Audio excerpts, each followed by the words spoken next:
Hello guys, मैं Gagan and welcome to my YouTube channel wrestling slammer. और आज हम बात करने वाले हैं स्प्रिंगफील्ड से हुई आज की मंडे नाइट रॉ के बारे में। तो वीडियो को लास्ट तक देखना और लाइक और सब्सक्राइब भी जरूर कर देना। तो इससे पहले रॉ स्टार्ट होती हमें बैक स्टेज से जिमी ऊसो और जे ऊसो देखने को मिलते हैं। यहाँ अचानक से एलए नाइट भी आते हैं जो कि जे ऊसो से भिड़ रहे थे। हमें पता है कि लास्ट वीक जे ऊसो ने एलए नाइट के ऊपर अटैक कर दिया था, तो शायद यहाँ आज की रॉ में एलए नाइट बदले के मूड में आए थे। वैसे यहाँ ज़्यादा कुछ तो नहीं हो पाता क्योंकि एडम पेयर्स आकर कहते हैं कि अगर तुम ये लड़ाई वड़ाई बंद नहीं करोगे तो मैं फ़ाइन लगा दूंगा।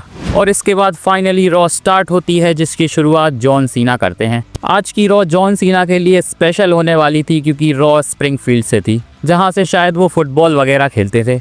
यहाँ उनकी एंट्रेंस के साथ ही उनका जर्सी नंबर भी हमें टाइटनट्रॉन पर दिखाया जा रहा था।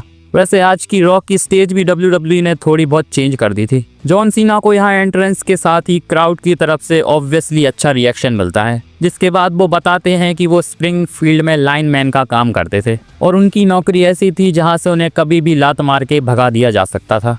यहाँ उनका कहना था कि स्प्रिंगफील्ड ने ही उन्हें उनके WWE करियर के लिए तैयार किया था। इसके बाद वो ब्रॉक लेसलर के ऊपर आते हैं, जहां उनका कहना था कि भाई ब्रॉक लेसलर लास्ट रियल चैंपियन को ख़त्म करना चाहता है।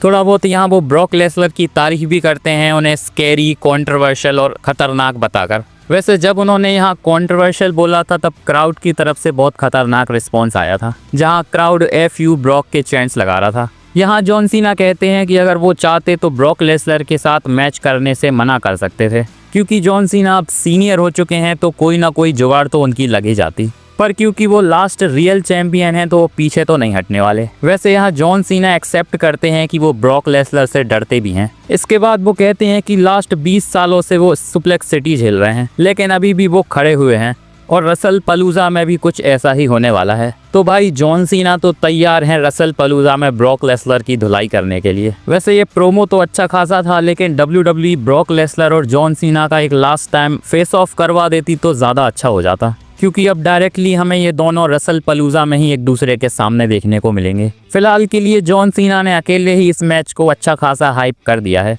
इसके बाद हमें एक बैक स्टेज से सेगमेंट दिखाया जाता है जहां एडम पेयर्स, एलए नाइट और जे ऊसो होते हैं। यहाँ भी हमें जे ऊसो और एलए नाइट की आर्ग्यूमेंट ही देखने को मिल रही थी, क्योंकि इन्होंने अभी तक अपना मुद्दा सॉर्ट आउट नहीं किया है। जिसके बाद एडम पेयर्स मुद्दे को सुलझाने के लिए एलए नाइट से पूछते हैं कि भाई तुझे क्या चाहिए। यहाँ एलए नाइट ब्रॉन्सन रीड और ब्रॉन बेकर के साथ मैच की डिमांड करते हैं, लेकिन क्योंकि वो अकेले थे तो एडम पेयर्स कहते हैं कि भाई तू अकेले तो कुछ नहीं कर पाएगा।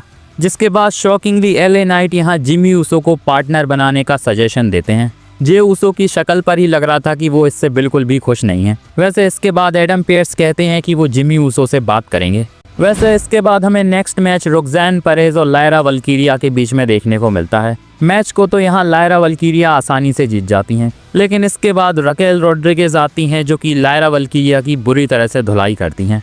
लेकिन इसके बाद शॉकिंगली आज बेली ने रिटर्न कर लिया है। बेली रिंग में आते ही सबसे पहले तो रकेल रोड्रिगेज और रोक्सेन परेज को ठिकाने लगा देती हैं। इसके बाद लग रहा था कि शायद वो लायरा वल्कीरिया पर भी अटैक करेंगी, लेकिन इसके बाद अचानक से वो कमेंट्री टेबल के पास जाकर जो टेसीटोर और कोरी ग्रेप्स को हक करने लगती हैं। तो यहाँ बेली का थोड़ा बहुत कैरेक्टर चेंज हमें देखने को मिल रहा है, जो कि शायद वो स्प्लिट पर्सनालिटी वाला कैरेक्टर है। फिलहाल तो ये चीज़ इंटरेस्टिंग लग रही है, देखते हैं WWE बाद में से कैसे कंटिन्यू करेगी। वैसे इसके बाद बैक स्टेज से हमें स्टेफनी वकार, एडम पेयर्स और इयो स्काई देखने को मिलते हैं, जहां इनकी कॉन्ट्रैक्ट साइनिंग WWE ने बैक स्टेज ही करवा दी, जो कि लास्ट वीक नहीं हो पाई थी क्योंकि स्टेफनी वकार अवेलेबल नहीं थी। वैसे यहाँ ऑस्का और कायरी जेन की भी एंट्री होती है जो कि स्टेफनी वकार से भिड़ जाते हैं। यहाँ ऑस्का स्टेफनी वकार को मैच के लिए चैलेंज भी कर देती हैं, लेकिन यहाँ वो खुद रेसल नहीं करने वाली थी, बल्कि वो यहाँ कायरी जेन का नाम लेती हैं, जिसे सुनकर कायरी जेन बड़े ही शौक में थी। इसके बाद बैक स्टेज से हमें जिमी ऊसो और एलए नाइट देखने को मिलते हैं। यहाँ एलए नाइट जिमी ऊसो से कहते हैं कि भाई वैसे तो मैं तेरे परिवार में किसी पे भरोसा नहीं करता, लेकिन लास्ट वीक जो जे ऊसो ने मुझ पर अटैक किया था उसमें तूने उसका साथ नहीं दिया था। जिसके बाद थोड़ा बहुत भरोसा उनका जिमी ऊसो के ऊपर आ गया है। यहाँ वो उन्हें इन्फॉर्म करते हैं कि वो चाहते हैं जिमी ऊसो उनका साथ दें ब्रॉन बेकर और ब्रॉनसन रीड के साथ उनके मैच में, लेकिन शायद जिमी ऊसो इस मैच में इंटरेस्टेड नहीं थे क्योंकि वो इसके लिए डायरेक्टली मना कर देते हैं, क्योंकि वो वैसे भी ब्रॉन को रसल पलूजा में फेस करने वाले हैं। तो फिलहाल के लिए एलए नाइट अकेले हो चुके थे। नेक्स्ट मैच हमें कोफी किंगस्टन और पेंटा का देखने को मिलता है। यहाँ कुछ भी स्पेशल और इंटरेस्टिंग नहीं था। WWE यहाँ सेम चीज हर हफ्ते रिपीट करती है, तो फिलहाल के लिए WWE को पेंटा के साथ कुछ अच्छा करने की जरूरत है और शायद न्यू डे के साथ भी। वैसे इस मैच में जीत पेंटा की हो जाती है। इसके बाद नेक्स्ट बैकस्टेज से एक सेगमेंट होता है जहां जे ऊसो किसी से फोन पर बात कर रहे थे। यहाँ उनका कहना था कि वो कुछ चीज़ों के बारे में बहुत ज़रूरी बात करना चाहते हैं। तो यहाँ शायद दिखाने की कोशिश करी जा रही थी कि दूसरी साइड रोमन रेंस है, लेकिन यहाँ पूरी तरह से क्लियर नहीं किया जाता कि जे ऊसो यहाँ किससे बात कर रहे थे। इसके बाद जिमी ऊसो भी यहाँ आते हैं जो कि पूछते हैं कि भाई तू किससे बात कर रहा है। यहाँ जिमी ऊसो से जे ऊसो कहते हैं कि उसकी चिंता तुझे करने की ज़रूरत नहीं है, तुझे फिलहाल एलए नाइट को मैच के लिए मना करना है। जिमी ऊसो को यहाँ जे ऊसो के बात करने का तरीका पसंद नहीं आता, जहाँ उनका कहना था कि भाई मुझे ऑर्डर मत दे। यहाँ जे ऊसो थोड़ा बहुत समझाने की कोशिश करते हैं जिमी ऊसो को, लेकिन जिमी ऊसो कहते हैं कि भाई अपनी हद में रहे। तो फिलहाल देखकर लग रहा है कि इनके बीच में अच्छी खासी मिसअंडरस्टैंडिंग हो गई है और शायद रोमन रेंस के वापस लौटने तक हमें कुछ न कुछ खतरनाक चीज़ें देखने को मिलेंगी, जिसे रोमन रेंस को बाद में आकर सॉर्ट आउट करना पड़ेगा। वैसे इसके बाद जिमी ऊसो सीधा एलए नाइट के पास जाते हैं और उनके ऑफर को एक्सेप्ट कर लेते हैं और अब वो टैग टीम मैच में उनका साथ देंगे। ये बात शायद जे ऊसो को फिर से अब पचने नहीं वाली। नेक्स्ट हमें रिंग में देखने को मिलते हैं सेथ रॉलिंस और बेकी लिंच। यहाँ इन दोनों की तरफ से हमें ज़्यादा कुछ तो सुनने को नहीं मिलता क्योंकि एजे ली और सीएम पंक इन्हें इंटरप्ट कर देते हैं। वैसे यहाँ सीएम पंक की जगह एजे ली का म्यूजिक प्ले होता है, तो फिलहाल WWE एजे ली को कुछ ज़्यादा ही प्रेफरेंस दे रही है। वैसे सीएम पंक और एजे ली इसके बाद रिंग में जाते हैं जहाँ सीएम पंक कहते हैं कि वो एजे ली के हस्बैंड हैं, लेकिन इंट्रोडक्शन में अब वो ज़्यादा टाइम वेस्ट नहीं करेंगे। यहाँ सेथ रॉलिंस भी कुछ बोलने की कोशिश करते हैं, लेकिन क्राउड उन्हें बोलने का मौका दे नहीं रहा था। इसके बाद बेकी लिंच माइक लेती हैं। यहाँ वो सीएम पंक से ड्रू मैकिंटायर के साथ हुई वो ब्लड वाली फ्यूड की बात करती हैं, जहाँ उनका कहना था कि सोच भाई तू ब्रेसलेट के चक्कर में जिस पर एजे ली का नाम लिखा था उसमें इतना बौखला गया था क्योंकि ड्रू मैकिंटायर ने उसे तोड़ दिया था। तो सोच भाई अब तो मैं अपने हाथों से एजे ली को बजाऊंगी, तो इसके बाद तेरा क्या होगा। अब यहाँ सेथ रॉलिंस भी माइक लेकर एजे ली को धमकी दे रहे थे, जहाँ उनका कहना था कि मेरी वाइफ से पंगा लेने वाले को वो छोड़ती नहीं है। अब यहाँ शायद एजे ली पक चुकी थी सेथ रॉलिंस और बेकी लिंच की बातें सुनकर, क्योंकि इसके बाद वो एक जोरदार तमाचा मारती हैं सेथ रॉलिंस के मुंह पर। सेथ रॉलिंस थप्पड़ पड़ने के बाद कहते हैं कि भाई मैं तो इसका कुछ नहीं कर पाऊंगा, लेकिन बेकी लिंच अब एजे ली को धोने वाली है। लेकिन बेकी लिंच की शक्ल देखकर लग नहीं रहा था कि वो एजे ली से भिड़ने में बिल्कुल भी इंटरेस्टेड हैं। इसके बाद वो रिंग से निकलकर जा भी रही थी। इसके बाद सेथ रॉलिंस भी मौके का फ़ायदा उठाकर सीएम पंक को थप्पड़ जड़ के निकल लेते हैं, जिसके बाद सीएम पंक उनका पीछा करते हैं, लेकिन एजे ली रिंग में अकेली रह जाती हैं। अब यहाँ बेकी लिंच वापस लौटकर एजे ली को मैन हैंडल स्लैम लगा देती हैं। इसके बाद सीएम पंक भी रिंग में आते हैं, लेकिन उन्हें भी अच्छे खासे तमाचे पड़ जाते हैं। लग रहा था कि शायद सेथ रॉलिंस और बेकी लिंच ने यहाँ फुल प्रूफ प्लान बनाया था, जिसमें वो पूरी तरह से सक्सेसफुल भी हो गए, लेकिन इसका बदला सीएम पंक और एजे ली रसल पलूजा में लेने वाले हैं। बैकस्टेज से हमें इसके बाद डोमिनिक मिस्टीरियो का इंटरव्यू दिखाया जा रहा था, लेकिन तभी हमें पेंटा और न्यू डे की ब्रॉल देखने को मिलती है, जहां न्यू डे बुरी तरह से पेंटा को बजा रही थी। तो फिर से शायद नेक्स्ट वीक न्यू डे के किसी मेंबर के साथ पेंटा का मैच हो जाएगा, जिसमें शायद अब कोई इंटरेस्टेड भी नहीं होगा। इसके बाद नेक्स्ट मैच होता है ड्रैगन ली और एल ग्रांडे अमेरिकानो के बीच में। ये मैच तो हमें ठीक ठाक सही देखने को मिलता है, लेकिन यहाँ एल ग्रांडे अमेरिकानो नंबर 2 भी आ जाते हैं, जो कि ड्रैगन ली की मुसीबतें बढ़ा रहे थे। जिसके बाद नंबर्स गेम को इक्वल करने के लिए एजे स्टाइल्स की भी यहाँ एंट्री होती है, जिनके आते ही दूसरे एल ग्रांडे अमेरिकानो रिंग के नीचे छुप जाते हैं। जहाँ एजे स्टाइल्स उन्हें पकड़ने जा रहे थे, लेकिन एक और एल ग्रांडे अमेरिकानो की एंट्री हो जाती है, जो कि एजे स्टाइल्स पर ही अटैक कर देता है।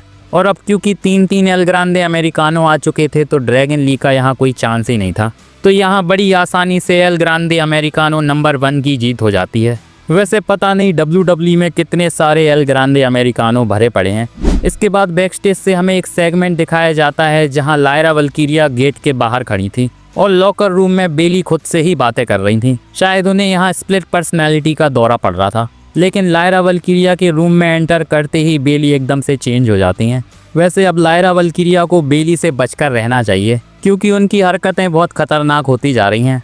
नेक्स्ट मैच हमें स्टेफनी वकार और कायरी जेन के बीच में देखने को मिलता है और बहुत ज़्यादा ऑब्वियस था कि फिलहाल स्टेफनी वकार को WWE हरवाने नहीं वाली, तो इस मैच में आसानी से स्टेफनी वकार की जीत हो जाती है, जिसके बाद देखकर लग रहा था कि शायद स्टेफनी वकार और ओस्का के बीच में अब कुछ होने वाला है। लेकिन इसके बाद इयो स्काई की एंट्री यहाँ हो जाती है जो कि इन्हें भिड़ने से रोक लेती हैं। वैसे ओस्का यहाँ इयो स्काई से खुश नहीं लग रही थी, तो इयो स्काई के लिए ओस्का बाद में जाकर बहुत बड़ी प्रॉब्लम बनने वाली हैं। नेक्स्ट हमें रॉ का मेन इवेंट देखने को मिलता है ब्रॉन वर्सेस LA नाइट और जिमी ऊसो के बीच में। ठीक ठाक सा मैच हमें यहाँ देखने को मिलता है, लेकिन इस मैच को कराने के पीछे पर्पस हमें बाद में पता चलता है। इस मैच में जीत तो ब्रॉन बेकर और ब्रॉनसन रीड की हो जाती है, जिसके बाद हर बार की तरह ब्रॉनसन रीड और ब्रॉन बेकर यहाँ अटैक ही करते हैं। यहाँ इस बार जिमी ऊसो के ऊपर बहुत तगड़ा अटैक होता है ब्रॉन बेकर और ब्रॉनसन रीड का, और अब क्योंकि जिमी ऊसो पिट रहे थे तो जे ऊसो तो यहाँ आएंगे ही। तो यहाँ जे ऊसो जिमी ऊसो को चेयर के साथ बचाने के लिए आते हैं, जिसके बाद ब्रॉनसन रीड और ब्रॉन बेकर को तो यहाँ से भगा दिया जाता है।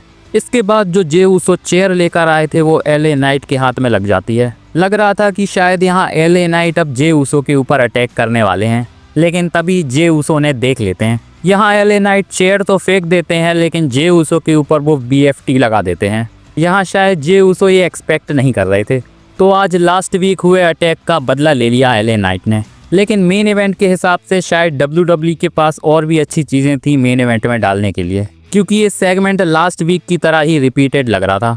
पर फिलहाल शायद WWE ये जे ऊसो वाली सिचुएशन को कुछ ज़्यादा ही हाईलाइट करना चाहती है, क्योंकि शायद जे ऊसो के लिए बाद में जाकर बहुत बड़ी चीज़ें प्लान की जा रही हैं, जिसमें उनका पॉसिबल हील टर्न भी शायद हो सकता है।